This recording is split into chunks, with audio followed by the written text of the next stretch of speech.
Welcome to the glamorous yet gritty world of Golden Age Hollywood, where stars shone bright on the silver screen, but behind the scenes, some of them earned quite a notorious reputation.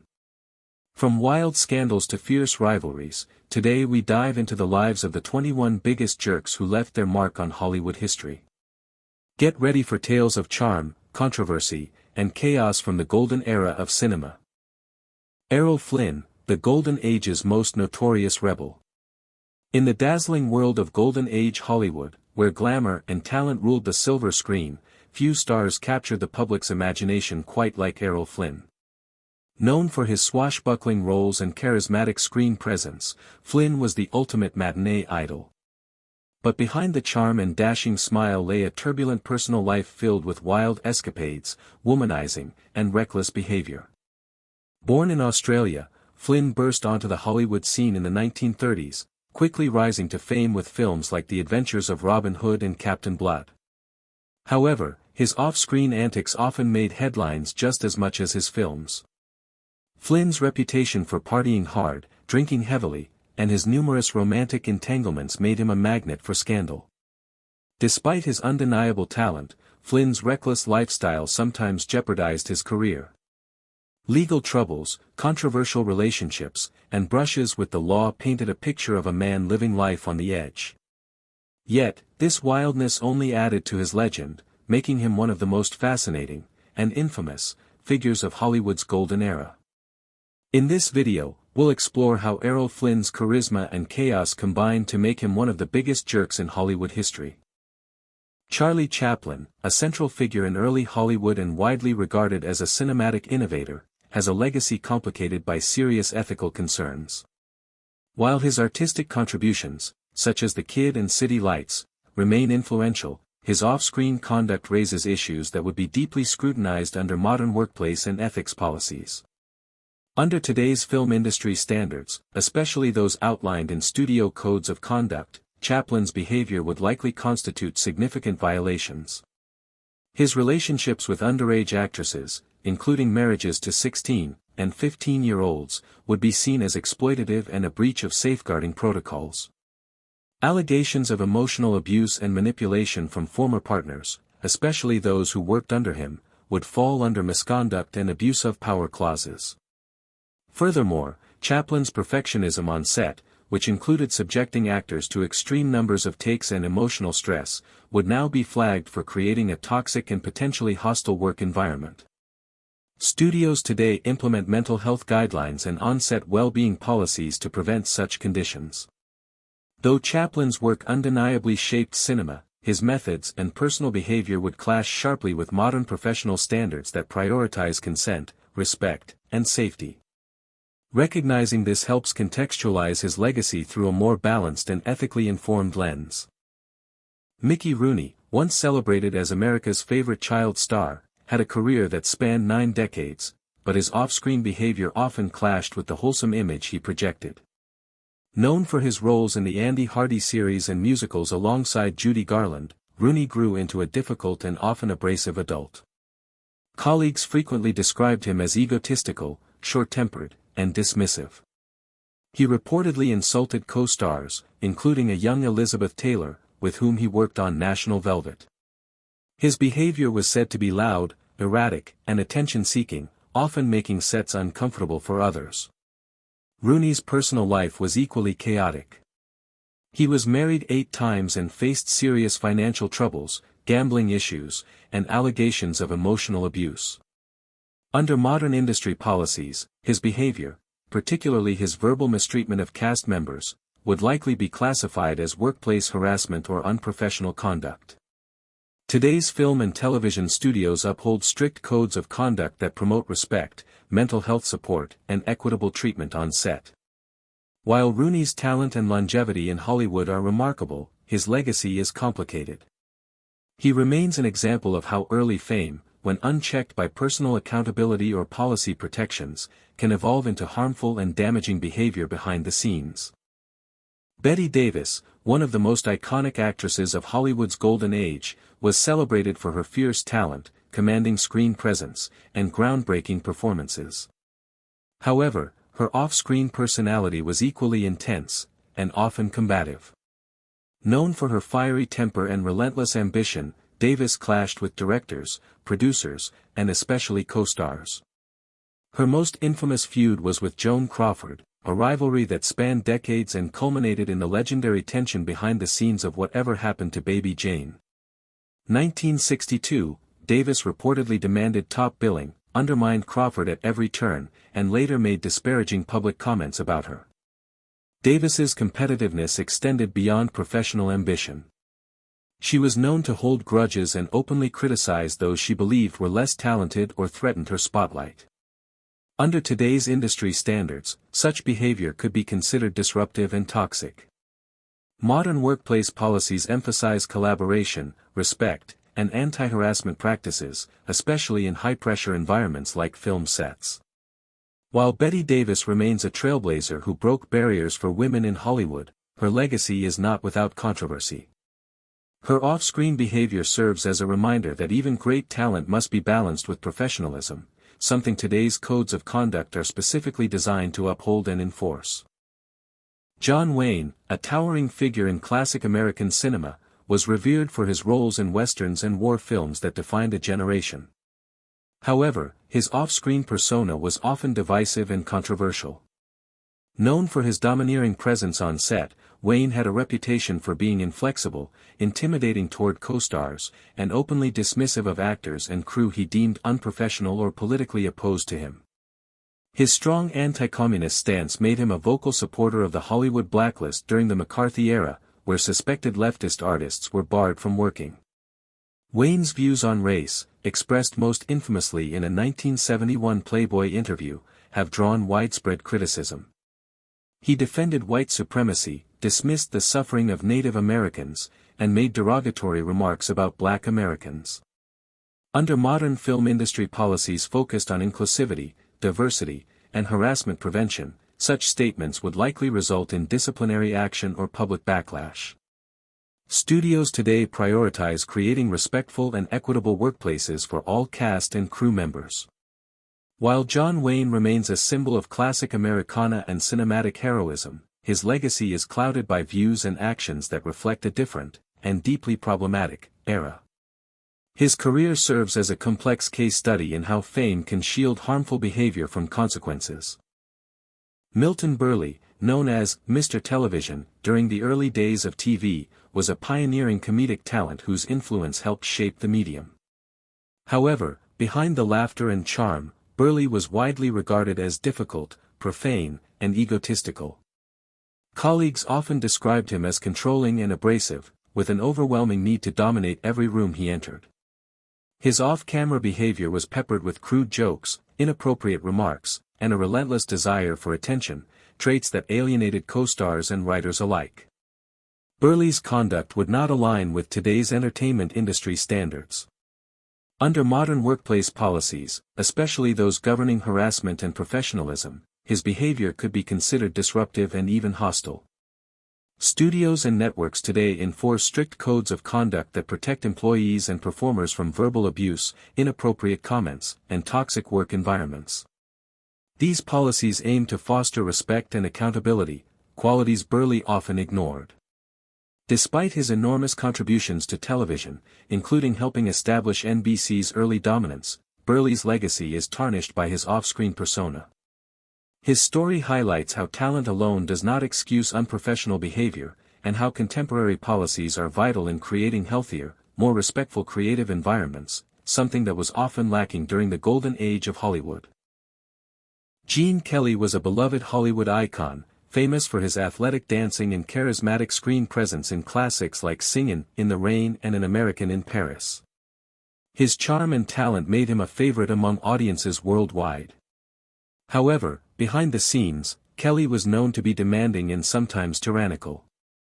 He had a perfectionist streak and could be hot-tempered, expecting nothing less than excellence from his fellow performers and crew. While his dedication contributed to some of the most memorable musical sequences in film history, his on-set behavior could create tension. Reports from co-workers described him as occasionally impatient and controlling, traits that sometimes caused friction during productions.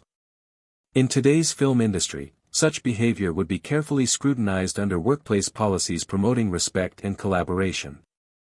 Modern studio codes of conduct emphasize the importance of maintaining a positive and professional work environment. Aggressive or overly demanding conduct, especially when it affects others' well-being, is often addressed through clear guidelines and interventions to prevent toxic atmospheres. Though Gene Kelly's artistic legacy is undeniable, understanding his off-screen demeanor helps paint a fuller picture of the pressures and personalities shaping Golden Age Hollywood. Joan Crawford was one of Hollywood's most glamorous and powerful leading ladies during the Golden Age. Known for her fierce ambition and commanding screen presence, she became an icon through films like Mildred Pierce and Grand Hotel. However, off-camera, Crawford's reputation was far more complicated and troubling. She was known for being extremely controlling and volatile on set, often clashing with directors, co-stars, and crew. Her perfectionism sometimes made working with her difficult, creating a tense atmosphere. More controversially, Crawford's personal life was marked by allegations of abusive behavior toward her children. These claims were brought to light most famously in the book Mommy Dearest, written by her adopted daughter Christina Crawford. The memoir paints a harrowing picture of Joan as a harsh and emotionally abusive mother, prone to rage and cruelty. This portrayal shocked the public and challenged the polished image Joan Crawford had carefully cultivated. In today's industry, such behavior, whether on set or in personal life, would be addressed seriously under workplace conduct policies and child welfare laws. Modern studios enforce strict rules to protect cast and crew from abuse and promote a respectful environment. Joan Crawford's legacy remains a mix of groundbreaking talent shadowed by disturbing personal controversies. Frank Sinatra, one of the most influential singers and actors of the 20th century, was celebrated for his smooth voice and charismatic presence. However, behind the glamour, Sinatra was notorious for his volatile temper and intimidating behavior. Stories from colleagues and industry insiders describe him as a demanding and sometimes ruthless figure, known for bullying co-stars and crew members to get his way. His influence and star power often allowed him to exert control over projects and people around him. Sinatra's rumored connections to organized crime added another layer to his complex persona. While never legally proven, many reports suggest that he maintained ties with mob figures, which contributed to his reputation for wielding power behind the scenes, sometimes through fear or coercion. This environment enabled him to enforce his will and intimidate those who crossed him. In today's entertainment industry, such conduct would violate workplace policies that promote respect, safety, and anti-bullying measures. Studios now emphasize creating healthy, harassment-free environments, with mechanisms to address abuses of power, protections that were largely absent in Sinatra's era. While Sinatra's artistic legacy is immense, acknowledging the darker aspects of his personality provides a more nuanced understanding of his impact on Hollywood culture and the challenges faced in balancing talent with accountability. Otto Preminger, a highly influential director during Hollywood's Golden Age, was known as much for his cinematic innovations as for his notoriously harsh demeanor on set. Nicknamed Otto the Terrible or Otto the Ogre, Preminger's directing style was marked by a ruthless, authoritarian approach. He demanded complete control over every aspect of his productions and was infamous for berating actors and crew alike, often humiliating them publicly to achieve his vision. His exacting standards and uncompromising nature led to tense, sometimes toxic working environments.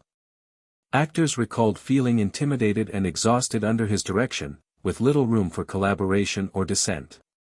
Despite this, Preminger's films, including Laura and Anatomy of a Murder, are considered classics, showcasing his undeniable talent for storytelling and pushing boundaries in Hollywood.